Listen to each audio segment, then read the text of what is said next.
Ooh, child. Hold on. Give me a second. I'm gonna put on.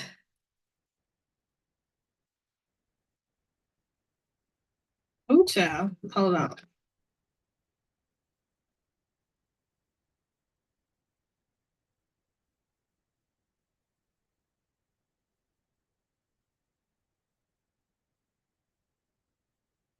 Okay.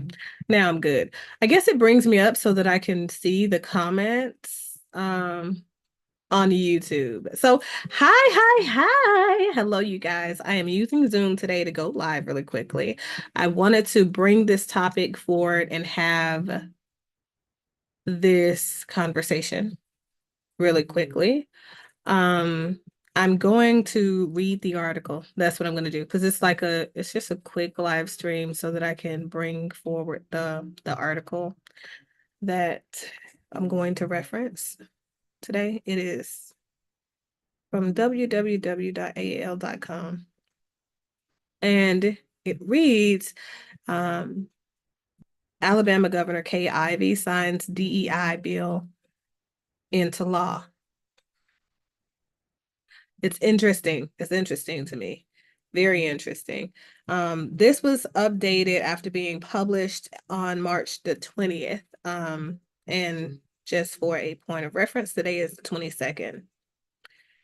All right. So it is a divisive concepts ban.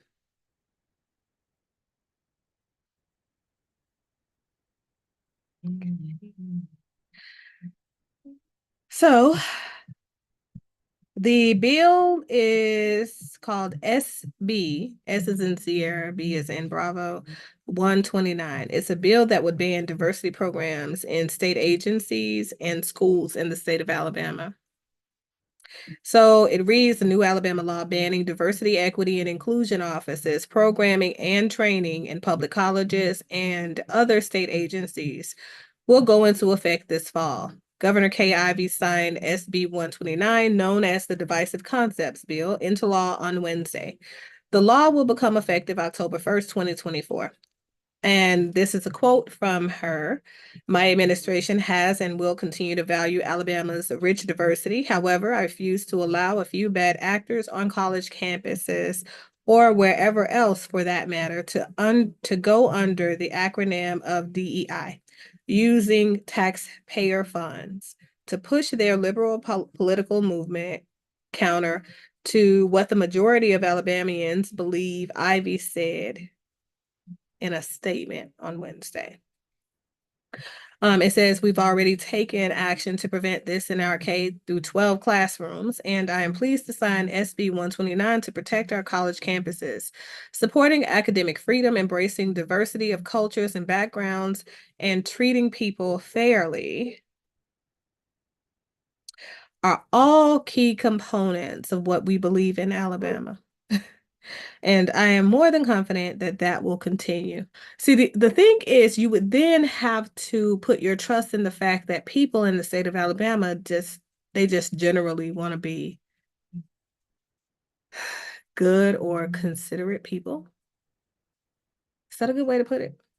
I don't know. Decent people? I don't know. Yeah, I don't know. But let's go with that. Alabama, and this is the part that's kind of, I guess, disturbing for most. Alabama joins Florida and Texas in enacting the wide-ranging legislation, which asks for sweeping changes or cancellations to state agencies and public colleges that currently fund DEI offices and programming. It is not clear yet whether the law will force some state colleges, which support a combined $16 million in diversity spending, to lay off staff. That's the part that was really interesting to me. Now I see why the tax is so high in Alabama. Like, I can never shop. When I visit Alabama, I can't shop for anything. Like, I don't even want to shop for gas. But I can't. I can't. Um, you got to be rich. Okay, so further reads. The law bans any program that advocates for a divisive concept. It also would prohibit higher education institutions from allowing individuals to use a restroom that is different from their sex assigned at birth. That part is something I'm going to talk further about. Okay. Gotta make myself a note. um, of the points I want to touch on.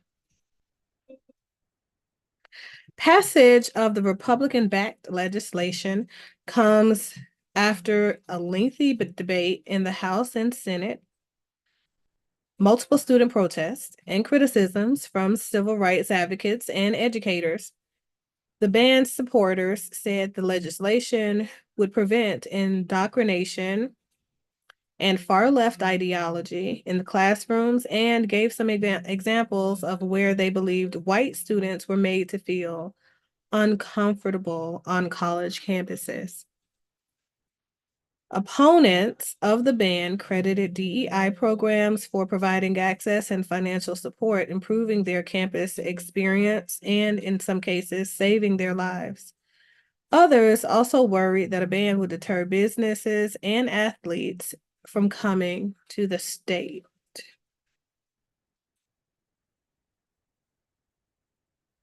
These are the areas I want to elaborate on.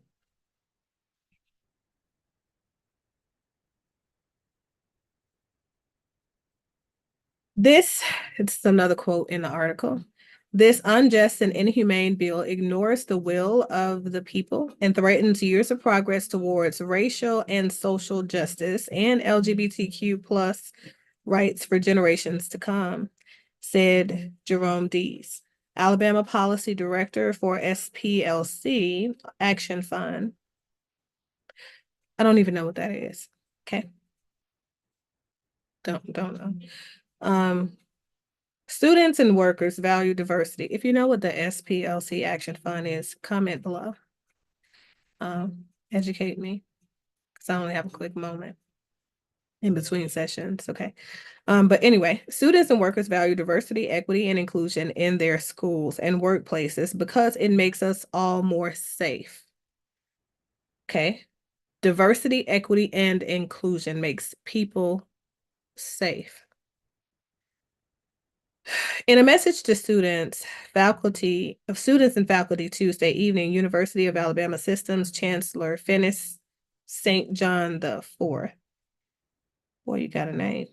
And presidents of the system's 3 campuses said leadership and legal counsel are working to determine what actions the colleges will need to take to ensure their programs are in compliance with the law. It reads, it is important to note that SB 129 defines divisive concepts and DEI programs in specific terms, and it offers several exceptions for accreditation requirements. Academic freedom, medical and mental health care, research, recruiting, and outreach, and a host of other areas. Please look to official university communications for guidance as we continue to assess the legislation, the statement read. Jesus Christ, I'm reading a book. We recognize differences strengthen our campuses and help us successfully prepare students to live and work in a global society. We remain committed to recruiting and retaining outstanding students, faculty, and staff from all backgrounds, providing open and equal access to resources and opportunities, and equipping all campus community members for success in our universities, and beyond. So this is the piece. What would the law do? The law lists 8 so-called divisive concepts, with the most covering topics related to, listen, race, ethnicity, sex, religion, and national origin. Its sponsor, Senator Will Barfoot, I don't, but Republican Pike Road, I think that's what that means, said nothing in the legislation prevents the accurate teaching of history. Accurate teaching of history. Educators who knowingly compel students to believe certain banned ideas, however, could be terminated or disciplined at the discretion of college and school board leaders. Uh, these are some interesting. It got real interesting here for me.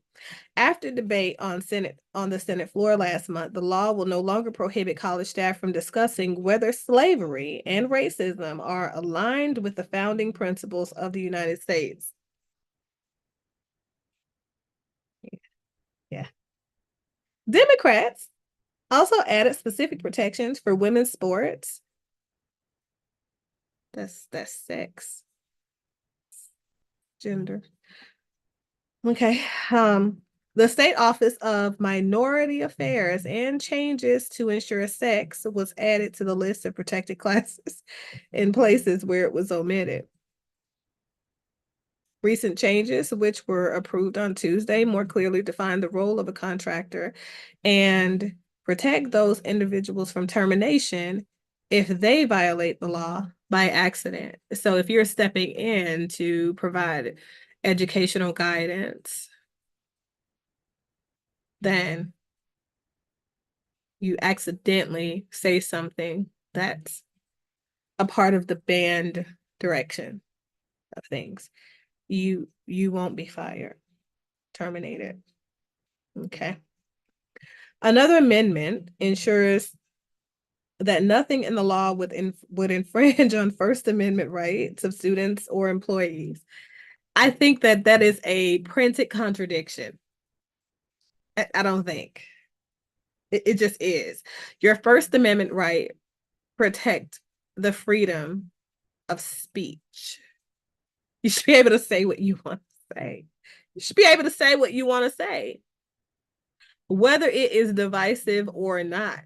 This is the part where I feel like America is taking a step in the wrong direction by saying, we will limit what it is, we will govern what it is that you speak your truth about. Now, that doesn't mean that you can't influence other people to believe a certain way by speaking your truth. And as a result of that, maybe some insurrection or something may happen. But I don't think that you should be held accountable for another person's actions. I think that they have to be held to account and be responsible for their actions, whatever they are. Okay. So, anyway, the law says it will not impede academic or medical research because academic and medical research sometimes have to be funded by these same programs. I'm guessing fund sources if it's happening inside of a school. And it would have to sometimes, in order for it to be accurate research, right? Sometimes you have to separate people by those same social classes and characteristics. Yeah, interesting. Um, Here we are. It also does not prohibit housing or organizations that are segregated by sex or affect certain circumstances relating to accreditation. Students or staff may host a DEA program or event, it added, but must not use state money to fund it. So that's interesting. Okay, a couple of areas that I want to kind of go into that where I feel like this is going to be a very problematic bill that has been signed into law. It's already signed. It's already signed into law. It's already a law in Alabama. It's already a law. So those of you that are interested in sending your kids to school in the states of Florida, Texas, or Alabama, then I suggest you perhaps just think twice. Be mindful that this is where we are. Okay? Be mindful that this is where we are. Now, in some areas, I feel like we're taking a huge step backwards and that no forward progress can be made given the fact that we're signing laws like this into bills like this into law. In some areas, I kind of agree because I feel like if a person is admitted to a school solely based on their race, ethnicity, religion, regional origin, I do not feel that you are giving that person an opportunity um, to thrive. I just don't. Because the reality is this, right? The only criteria that I believe should be used to admit a person to a college is that person's previous academic performance and their potential for continued academic success and performance based on standardized testing measures that are meant to measure probability of such. So I do feel like if you want a person to be successful, and I do feel like if you want these colleges to have numbers that reflect that they're doing their best to put people in positions for them to succeed in life in general, and then we're putting qualified professionals into these slots, right? To feel like the people that are coming from these colleges and we're slotting them into certain positions of authority in legislation, in the government, wherever they're getting jobs, in the schools, in the human services divisions, doctors, lawyers, all those people, I feel like they should be accurately prepared to undergo the process of of educating themselves at a higher educational tier, right? They should be prepared because they have done the work and they have demonstrated that they're intelligent enough to succeed, okay, in the occupation that they've chosen to go to college for. I do not feel like state funds should be funding programs that pick people for these schools simply on the merit of race, religion,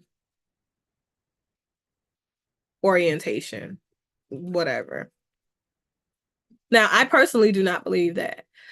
However, I always believe that, you should do whatever it is you feel you need to do for yourself. I, as a clinician, I see people on a day-to-day who struggle as a result of them being exposed to environments where they were forced to make social comparisons that are not fair to themselves, that doesn't give them a fair, you know, opportunity to succeed essentially in life, because it makes their self-esteem so low because the people that they're competing with, the people they're comparing themselves with in school are people who are more intelligent. I'm just gonna say it. I don't have a better word for it. Sorry. Some people are smarter than other people. And it doesn't mean that a person doesn't have the capacity to learn in comparison to others sometimes. It sometimes just mean that person was not, they were not molded and cultivated in the same way. They don't have the same systems that of value in their systems of origin, right? And so like because you value different things in your system of origin, you may not be a good fit to acquire the education that you're seeking out. And I think that we have to be very honest about that, and we have to be truthful with ourselves, right? About our capacity to excel when we expose ourselves to these, different higher education um, experiences in life. So I think while I think that it's important to make sure people are taught on a non-restrictive basis, I think that there are some very sensitive topics to Black and Brown people. And I can see how this could definitely be offensive to some. Um, I have so many thoughts, I really do. But I feel like some areas of this bill do offer some protections that have been a little bit of a concern for me. I am not a person who believes that I don't think that there is anything wrong with a person if they are different than me, if they look different, if they come from a different background or whatever the case, because we all have very complex backgrounds. I'm a multicultural woman. I'm sure most of us are. You know what I mean? And I still am Black. I still identify with the Black and the brown community.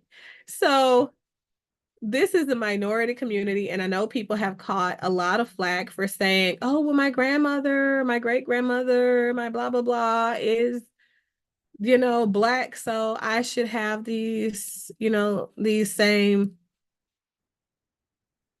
um, what are these things they give them now? Grants, and privileges due to them being in a minority group.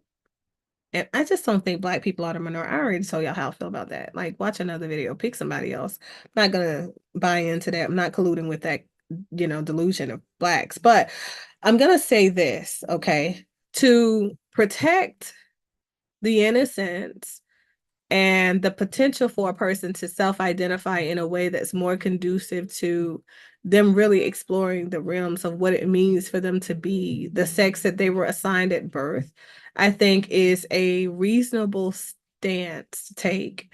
And it's a positive move in a positive direction, in my opinion.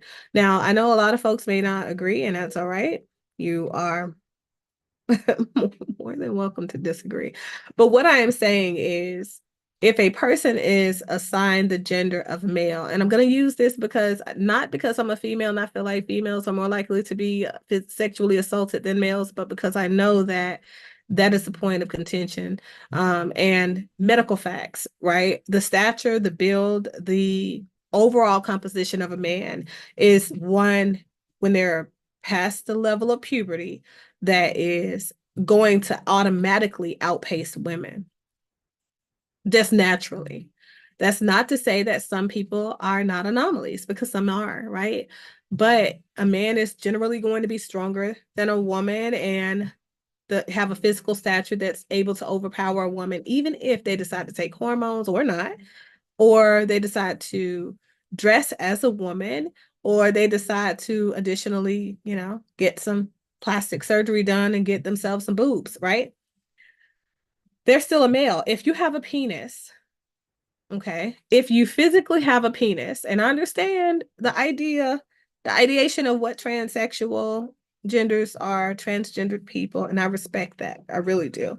However, when it comes to me protecting my children, I am not comfortable with a person with a penis using a public restroom where my daughter may be in there half naked, half dressed, coming out of the stall or fixing her clothes for whatever reason. I feel more comfortable with her being around the light gendered people.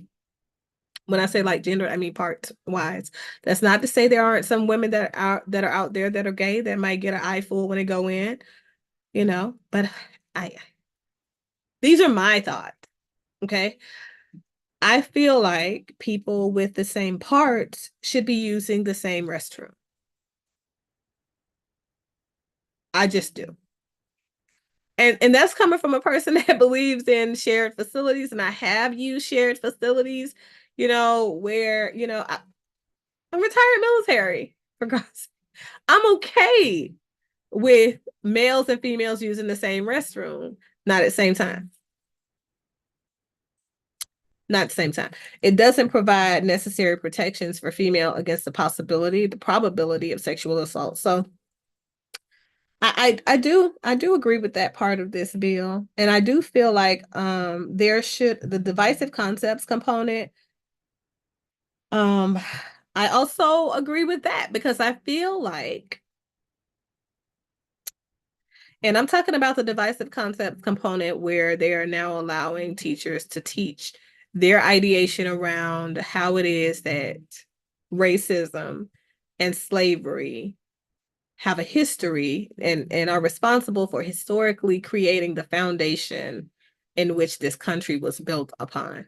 I know a lot of folks don't want to accept that truth, but hey, here we are. Now, that's not to say that America, because I'm not going to buy into the BS of America is, the founding country or origin of slavery, because it isn't. Slavery has been around since before America was even founded by, or should I say, reclaimed by Christopher Columbus and the wonderful pilgrims that came here.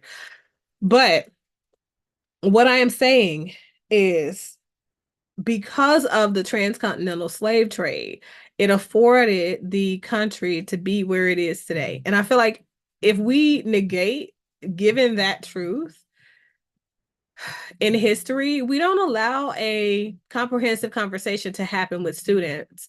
We don't allow them to make their own formulation about what, where they fit in, where their ancestors have come from, and what that looks like um for their progress moving forward and their ambition going forward. But I also think it restores respectability politics that I feel like are really, really long gone in the Black community. Those are my thoughts.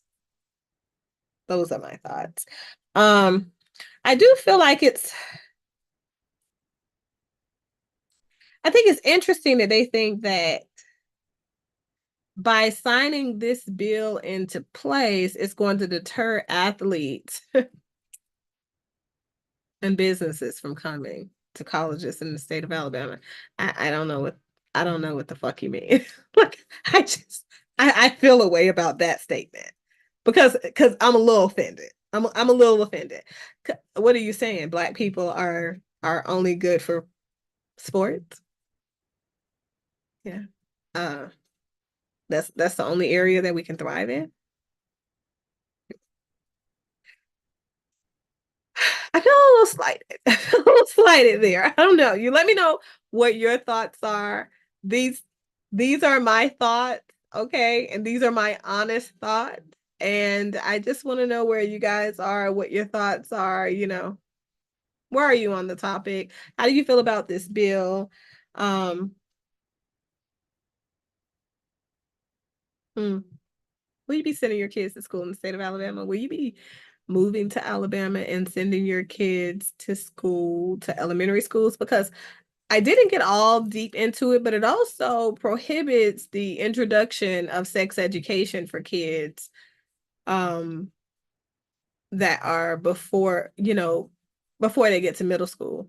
But that was an interesting point for me. Okay, because I do agree that you should not be telling a kid about all of the expanded ways in which to identify one sex by. And I know. Alphabet community is probably going to come for me and probably going to cancel me and all that good stuff, but you have no idea. My personal thoughts about how you condition your child. I personally believe you should not be conditioning them to freely think until you condition them on a basic level of knowledge to think and see and perceive themselves, because you are disturbing their self-identification. You're disturbing that whole process of security within what they see developing in self and how self should evolve by doing that. I think that the conditionings of traditional gender roles and all of that stuff, I think is very necessary in the beginning. And I think that parents are responsible for that. Do I think that parents are doing it? No. But do I think that they're responsible for it? Of course. I think that that's what parents should be doing. And I think that parents should be introducing sex education, general sex education about human sexuality. These are your body parts. You have a vagina, you have a penis. That means you are a male or a female, blah, blah, blah. I think that these are things that parents are responsible for. And I do not think that children should be getting that education at school. Do I think it's necessary to introduce that a bit in like preschool, considering the fact that kids are having their first experience with outsiders? And it's a great way to tell whether or not some type of sexually inappropriate behavior is taking place at home by having the good touch, bad touch communication conversation. I think that that should definitely be introduced. And I think that kids should still be introduced to that by age 3 to 4, based on how it is that you've raised that child and you've sent them to these educational facilities, right? But those are my thoughts. Continue to share your thoughts below. I don't know what I can commit to anymore, you guys. Let me just put that out there. Help me build up this channel so it becomes, I know, um, so it becomes a channel that is recognized, and then we'll move from there. I think I'm gonna go ahead and build up this channel, and then I'll at least do one video. I can do one video a week. I guess I can commit to that. And y'all can hold me to it, okay? I know I've been absolutely terrible about showing up here. And I know I got a ton of topics. And for those of you who have emailed me and asked me to do certain topics and things like that, I am definitely going to get to them. And don't believe that just because I get to them later, um, that I won't put my all into it, because I will. I just don't have a lot of time, because like I am over capacity. I've had a lot of deaths in my family. It's just been a lot. Um, my patient caseload is like ridiculous. Like right now, people are struggling with mental health disorders right now, because not only have I struggled with a lot of death in the family, and very significant and impactful losses, but I think that people in general are going through that compound loss thing. Um, but yeah, so that's all I've got. I hope that you guys have been well. You are being your best version of yourself, and you're putting positive energy into the atmosphere around you. Continue to inspire someone or empower someone to be the best version of themselves and be a positive contribution to those around you. Okay, continue to do that. I wish you guys love, light, and positivity. As always, until next time, I love you guys. Later day.